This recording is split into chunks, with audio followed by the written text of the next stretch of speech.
O programa Visão Espírita pede licença para entrar no seu lar, levar-lhe uma mensagem de fé, de otimismo e de esperança. O programa Visão Espírita vai tratar de um assunto hoje contemporâneo de todos os tempos da história da humanidade. Nós vamos falar sobre mediunidade, a presença dos espíritos, a interferência no mundo corpóreo, o quanto isso participa ativamente das nossas existências. Contamos para isto com um colaborador da divulgação do Espiritismo, autor de 25 livros como médium, Wagner Gomes da Paixão, o Mineirinho, o Mineiro. Seja bem-vindo, Wagner. Obrigado. Nosso abraço fraterno a todos, agradecendo o carinho dessa recepção sempre calorosa aqui em Ribeirão Preto. Wagner, vamos começar explicando para o nosso telespectador o que é mediunidade. A mediunidade é uma faculdade inerente ao ser humano porque ela diz respeito à capacidade do espírito que somos de estar em comunhão com o universo de Deus, com a criação divina. Ela é genérica porque nós temos intuições, nós temos inspirações, nós temos sonhos. Isso é uma forma de comunicação. Mediunidade é efeito de um intercâmbio, ou seja, quando a gente é ponte entre uma realidade e outra, entre um domínio e outro domínio. A mediunidade é o efeito do que sente e faz o médium. O médium é um instrumento, ou seja, uma pessoa que capta. Então a gente vê a mediunidade em tudo que existe. Por exemplo, um espírito chamado André Luiz, que se comunicou através de Chico Xavier e trouxe obras lindas, ele explicou, numa das obras dele, que o lixeiro é médium da limpeza, por causa do trabalho dele. A flor é médium do perfume que ela exala. E nós somos, através da nossa estruturação mental, da cabeça que pensa e do coração que sente, nós vamos ser instrumentos do bem ou do mal, se a gente busca o bem ou o mal. Essa faculdade que é genérica e comum a tudo na Terra, porque tudo passa por meio de. Então, isso é médium. Tudo passa por meio de. Nós temos aí tudo da vida numa lei de cooperação. E a vida acontecendo. A vida é o resultado de princípios e seres se entrosando. Então, a gente vê o poder de Deus. Isso é o genérico. Mas existem pessoas que veem o que ninguém vê, ouve o que ninguém ouve, sente o que ninguém está sentindo. E outras manifestações. Essas pessoas são médiums na verdadeira acepção da palavra. Porque são agentes que dão notícias, que falam positivamente sobre pessoas que já morreram. O mundo delas descreve o mundo em que elas vivem, além da Terra. Então elas são médiums. A gente costuma dizer que são médiums ostensivos. Elas possuem uma habilidade, uma faculdade que faz com que elas possam interpretar quem já foi junto de quem ficou. Então ela é uma ponte. É o médium ostensivo. Então a mediunidade ela existe de forma genérica, porque tudo é uma lei de solidariedade, chamada interdependência, mas existe faculdade mediúnica, que são essas pessoas que podem doar material para curar alguém, com o toque, com o olhar, como Jesus fez. E isso é histórico. Desde que o mundo é mundo, existem médiuns. Nós temos relatos dos oráculos, das pitonisas, dos profetas, até chegar nos nossos dias. Não é? Até chegar nos nossos dias, que são médiuns, que é uma palavra que Allan Kardec criou. Médium, mediunidade. É uma palavra que o Espiritismo criou para definir esse estado, que era considerado, às vezes, bruxaria, feitiçaria, ou profeta louco, não é? Os profetas foram perseguidos também. Muitos foram para a fogueira. Não é? Mas você é médium ostensivo. Né? Então vamos dividir essa vivência de médium ostensivo, porque o nosso telespectador vai conhecer a obra do médium através da sua psicografia, da sua formatação de um livro, né? Mas existem também muitos mitos e muitas histórias que assustam as pessoas sobre a mediunidade, porque elas nos deixam sensações, né? Elas nos deixam percepções. Como é que é isto? Você, como médium, pode falar, porque você tem a presença de quem vai lhe narrar um livro num estado equilibrado, mas o médium também vai conviver com aqueles, né? Porque aquele dito de que morreu virou santo não é bem assim, né? Você vai levar para o seu plano espiritual o que você era aqui na realidade e isso vai interferir, inclusive, na proximidade com as pessoas. Como é que é isto? Existem pessoas que têm sensibilidade ou porque veem para além da matéria, ou ouvem, ou sentem. Essas pessoas costumam se sentir mal, ficam intimidadas, acham que estão tendo perturbação, acham que estão tendo alienação. A nossa medicina ainda é materialista. Ela nega a alma, ela nega o espírito. Mesmo na área psiquiátrica, esses elementos são catalogados como doentes, né? Eles são portadores de patologias. Então a gente vai ter as mais diversas explicações. Isso é uma neurose, isso é uma psicopatologia que tem um nome tal ou qual, não é? Então, nós temos esses estudos. O cientista, ele não tem a obrigação de acreditar na alma, né? Apesar que um dia ele vai desencarnar e vai ver que ele tinha uma alma. Mas existem muitas frentes que trabalham isso. E a doutrina espírita, como ciência, ela veio libertar as pessoas, explicando o que são essas coisas. Porque o espiritismo estuda o que é Deus, o que é Deus, o que é o espírito, o que é a matéria. Então ele estuda os fundamentos do universo. E aí nós começamos a entender a interação do espírito com a matéria, do espírito com outro espírito, um encarnado, outro desencarnado, desencarnado com encarnado. A gente começa a estudar isso tudo. O espiritismo é uma ciência que veio para explicar e abrir um caminho para a verdadeira psiquiatria, que é chamada de psiquiatria iluminada, não a materialista, que já fez um trabalho que a gente respeita, mas vai muito além. Agora nós temos fundamentos para uma psiquiatria espiritual, que trata do ser como alma e não como corpo apenas, dentro do seu quimismo eletroquímico, esse processo que muitos consideram.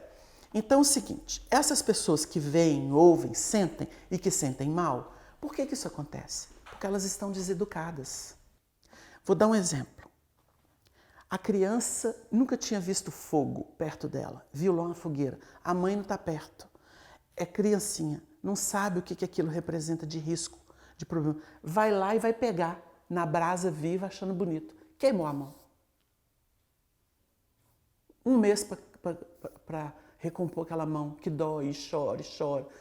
Aprendeu da forma prática.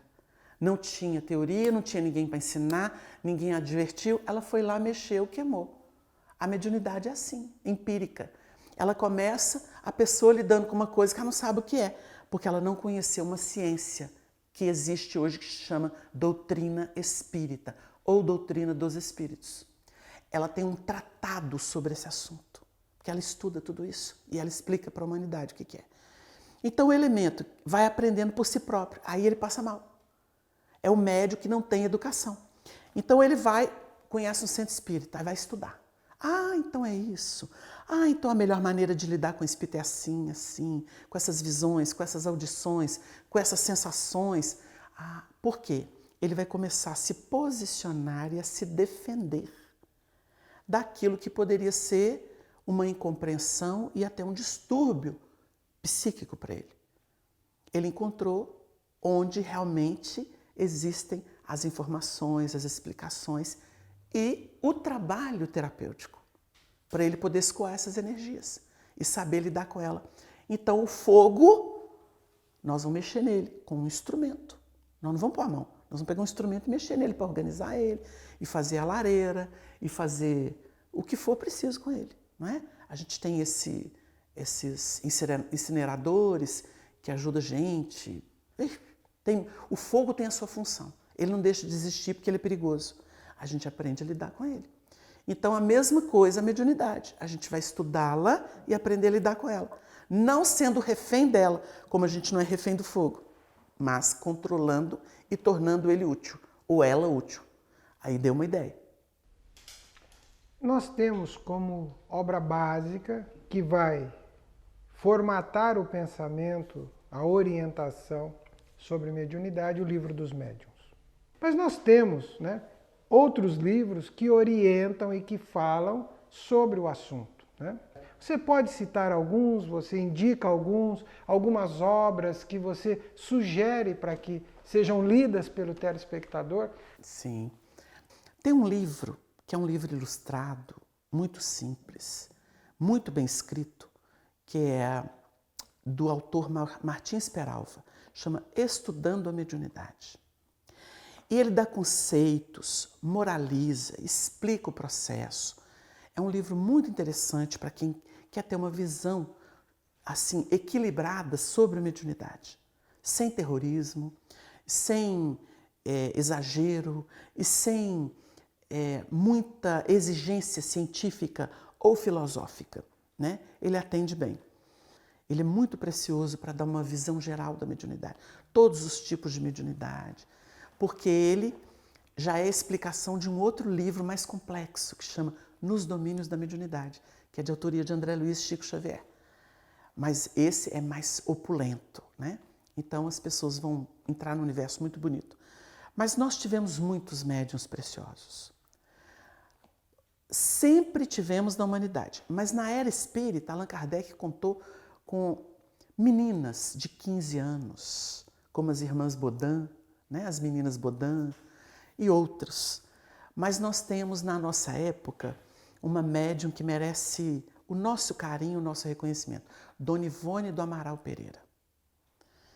Essa médium trabalhou no Rio de Janeiro e em Minas Gerais. Essa médium, ela sofreu muito, não por causa da mediunidade, porque a mediunidade foi um instrumento de trabalho para ela resgatar o seu passado espiritual. Ela vinha de 2 suicídios. Ela teve várias existências e em 2 dessas existências ela suicidou. Uma em Portugal, no Rio Tejo, e uma na França, no Sena. E ela vai contar, ela vai lembrar, ela lembrava desses episódios, porque ela veio médium. Então ela tinha memória do passado. E ela via os espíritos, ouvia os espíritos, saía do corpo. E ela via muito suicida pedindo ajuda, porque como ela conseguiu reencarnar e estava em tarefa do bem, porque os pais eram espíritas e ela, desde menininha tenra, foi orientada pelo espiritismo, quando despontou a mediunidade, e ela tinha muita mediunidade, essa mediunidade ostensiva, ela então passou a prestar serviço. E ela se comunicava com esses espíritos. E ela contava que quando ela via um suicida sofrendo, ela sentia com ele o sofrimento. Por quê? Porque ela tinha culpa do suicídio do passado. Ela veio do suicídio, do último suicídio, reencarnar para essa existência. Então o Chico chamou ela de heroína silenciosa, porque sofrendo o efeito do suicídio, vendo suicídios e tendo vontade de se matar, porque essa vontade fica recorrente para quem já fez isso em alguma vez, ela não tinha vontade de viver. E o Chico chamou ela de heroína silenciosa, porque é o que ela suportou. Mas ela encontrou o espiritismo. E ela começou a prestar serviço para as pessoas, a psicografar romances, livros de orientação, a receber espíritos através da chamada incorporação, que é um termo antigo, só para a pessoa entender, mas seria psicofonia, né? É o espírito falante, ele usa a pessoa e fala através dela. É um tipo de mediunidade. Então, quando ela tinha reuniões mediúnicas, vinham os espíritos para serem atendidos. Ela atendia os suicidas, atendia obsessores, ela tinha muito amor, muito carinho pelos que sofrem. Então, ela ajudou muita gente. Na medida em que ela ajudava os sofredores, a dor dela diminuía. O sofrimento dela diminuía. O buraco que ela sentia dentro dela, sem vontade de viver, ia ficando menor. Foi prestando serviço de amor que ela conseguiu sair da terra iluminada, redimida, redimida. Por isso que o Chico falou, ela é heroína silenciosa. Ela consertou os 2 suicídios do passado, trazendo orientações para as pessoas que queriam suicidar ou socorrendo os suicidas do além. Mas ela evitou muitos suicídios nessa terra, porque ela sabia o que custa para o suicida, em sofrimento no além e depois na reencarnação seguinte. Ela advertia as pessoas. Ela recebeu um livro de um também ex-suicida, chamado Camilo Cândido Botelho, no livro. Mas é o Camilo Castelo Branco, que foi um grande autor português. Ele ficou cego ao final da vida, não suportou a cegueira e suicidou. Foi para a vida espiritual inferior, sofreu, aprendeu que não deveria ter desprezado a vida, que é um dom de Deus, que Deus nos dá, para o usufruto da nossa imortalidade, porque ninguém morre, ninguém mata a alma, ninguém mata o espírito, isso não existe. Mata o corpo, mas custa muito caro. É como se a pessoa pusesse fogo na casa que morasse. Vai morar onde? Debaixo da ponte. Vai ficar aí, ó, não tem a quem recorrer, vai ficar ao léu. Então, a pessoa reencarna com esse sofrimento. Então, ela recebeu esse Camilo Cândido Botelho, ele psicografou uma que chama Memórias de um Suicida.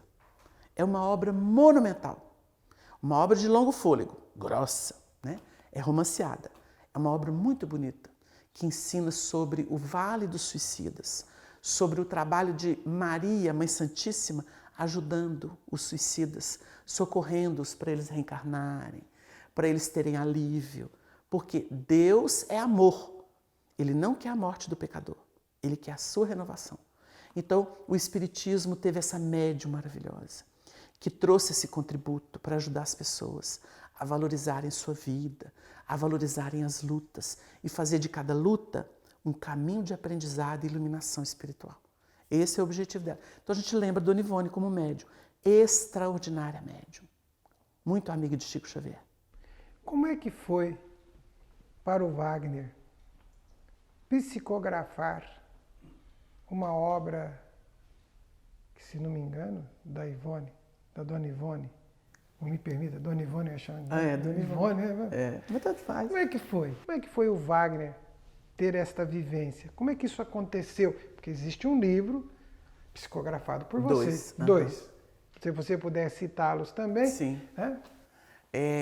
Nós já estávamos no campo do trabalho mediúnico psicografando livros, quando um dia, fazendo evangelho no lar sozinho, eu lia um texto e ao mesmo tempo eu vi, pela visão psíquica, a Dona Ivone entrar. Até então eu não tinha recebido a visita dela. Tive contato com ela no centro espírita, nas reuniões mediúnicas, mas em casa não. E ela entrou e eu lendo o livro, e eu até comentei com o grande orientador que eu tive, que foi o Honório Abreu, eu virei assim, Honório, parece que eu virei 2. Eu continuei lendo o livro, que era um livro do Chico, de mensagens, continuei lendo, e a minha visão viu a Ivone, e eu ouvia a Dona Ivone dentro da minha cabeça. Coisa de médium, né? Ela não falava pelo meu ouvido, ela falava na minha mente. E aí eu concentrei nela, ela falou assim, eu estou te visitando, meu filho, porque eu estou interessada em produzir um livro sobre obsessão através de você. E eu fiquei encantado com aquilo, falei, estou à disposição. E no mesmo momento, eu mentalmente falei assim, eu tenho as tardes livres, que eu trabalho até 13h, meio período, eu tenho as tardes livres. Ela falou assim, então a partir de tal data, você fique disponível que eu vou fazer um trabalho. E Dona Ivone foi muito estudiosa de doutrina espírita, muito leal à codificação espírita, muito dedicada ao Evangelho de Jesus.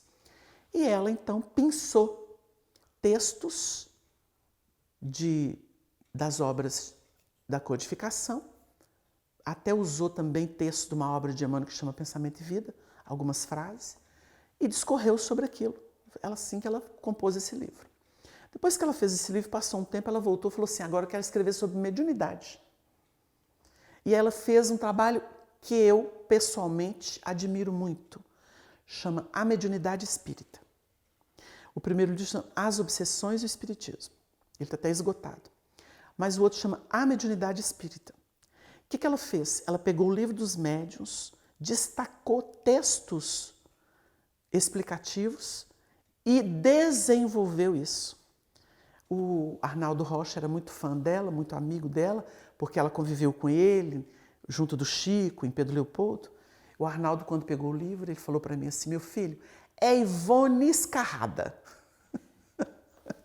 Porque eu adorava esse trabalho da Ivone.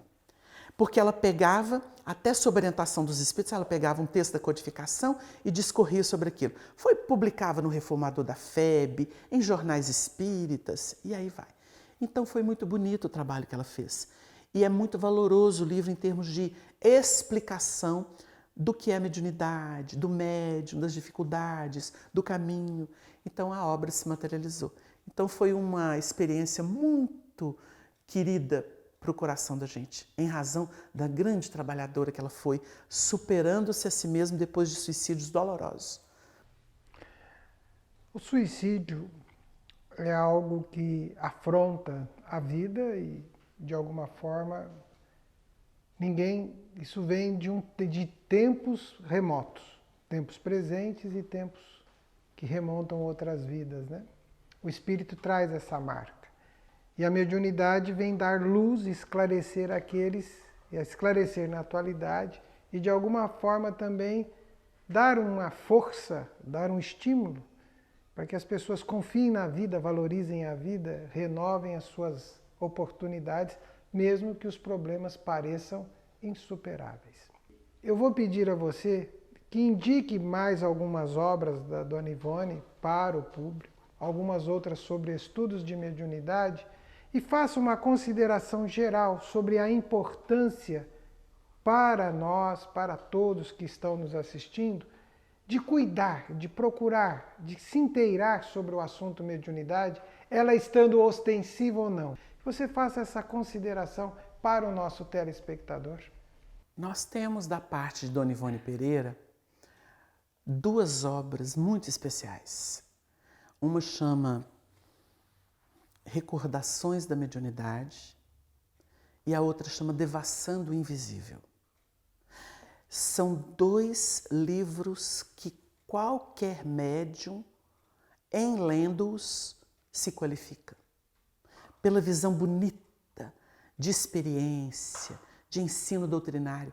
E são obras leves, leves que a pessoa lê e tem relatos e tem acontecimentos, a pessoa fica enlevada com aquilo. E fica impressionada de ver a pujança da mediunidade dela. Mesmo com todos os sofrimentos, as lembranças de sofrimento que ela trazia do passado, em que ela suicidou em 2 existências.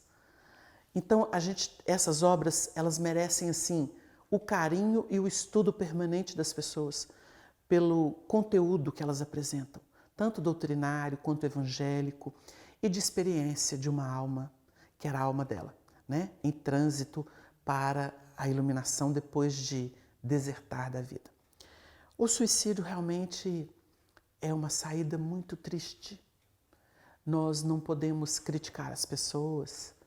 O Chico sempre falou pra gente assim, o Chico Xavier sempre disse assim que nós tínhamos que ter muito carinho com as pessoas que lidavam com o suicídio, sejam os desencarnados, sejam os que ficaram com a marca de quem amava e se foi de uma forma tão trágica.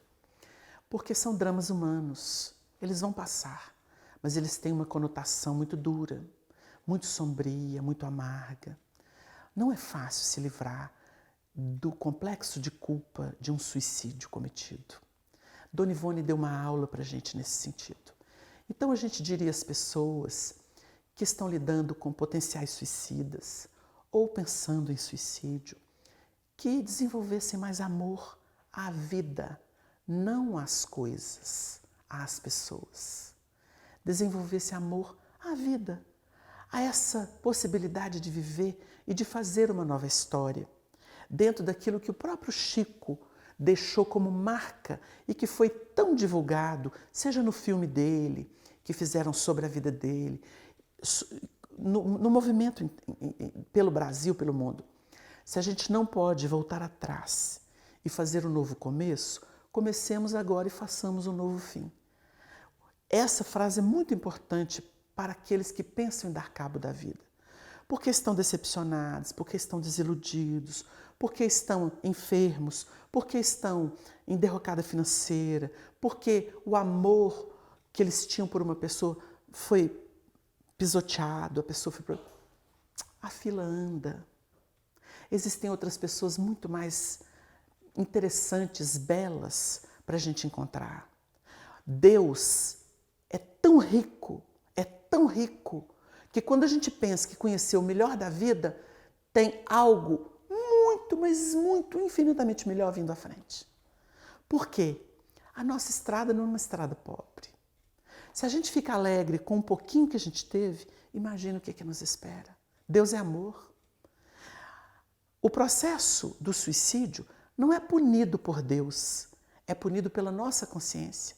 Porque como a gente nasceu de Deus e Deus é amor, é vida, quando a gente nega a vida, a gente não se perdoa.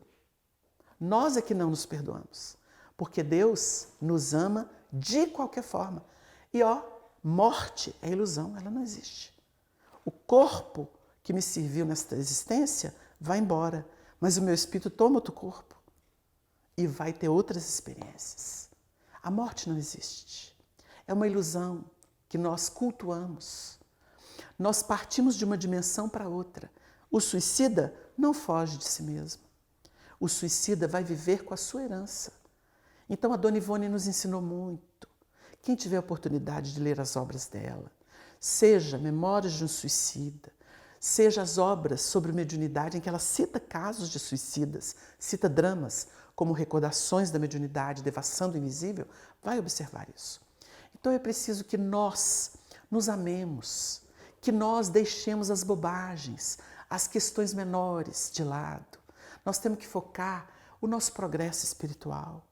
A matéria passa, a matéria nos ilude. O corpo hoje está firminho, amanhã está todo enrugadinho. Ninguém foge disso. A terra é mutante porque a matéria é mutante, mas existe algo que nunca muda, que nunca fenece, o espírito. Eu posso estar num corpo de 80 anos me sentindo jovem, porque o espírito é assim. O Chico Xavier brincava com a gente, ele falava assim, eu tenho um amigo que eu quero sentar, ele quer deitar. Eu quero andar, ele quer ficar parado. É o corpo. Ele me escraviza. Esse amigo me escraviza porque ele está velho, mas eu não, eu sou jovem. E é preciso que a gente entenda isso. O problema está batendo na porta, é o problema da matéria. Ele passa, mas hoje, mas amanhã, tem algum recurso chegando. O meu espírito não vai deixar de ser feliz, porque tem um problema material batendo na minha porta. Eu sou espírito, eu não posso me confundir com a matéria. A matéria passa. O suicídio é uma escolha muito triste que a gente pode fazer, porque a lei determina a cada um segundo as próprias obras. Eu tenho livre-arbítrio, eu posso me lançar de um prédio, eu posso pôr uma corda no pescoço, posso tomar cicuta, mas não vale a pena. Não vale a pena. Vale a pena viver. Paciência, humildade, esperança. A gente cultiva isso. Cultiva numa flor de jardim, cuidando de um bichinho, visitando um doente, vendo quadros piores que os nossos. Isso é o nosso caminho. Quem tem uma visão plural da vida, não pense em suicídio. Porque tudo que é esquisito passa, o bem fica. É o nosso recado. Nós agradecemos ao Wagner. Valorize a vida. Lembre-se de Jesus. Eu vim para que tenham vida, e vida em abundância. Ide a Jesus. Ele tem espaço no seu coração para todas as circunstâncias, para todos os seus desafios. Pense nisso.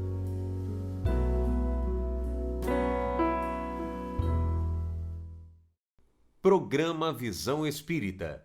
Apoio. Livraria Espírita Guilom Ribeiro. Há 50 anos divulgando o livro e a doutrina espírita.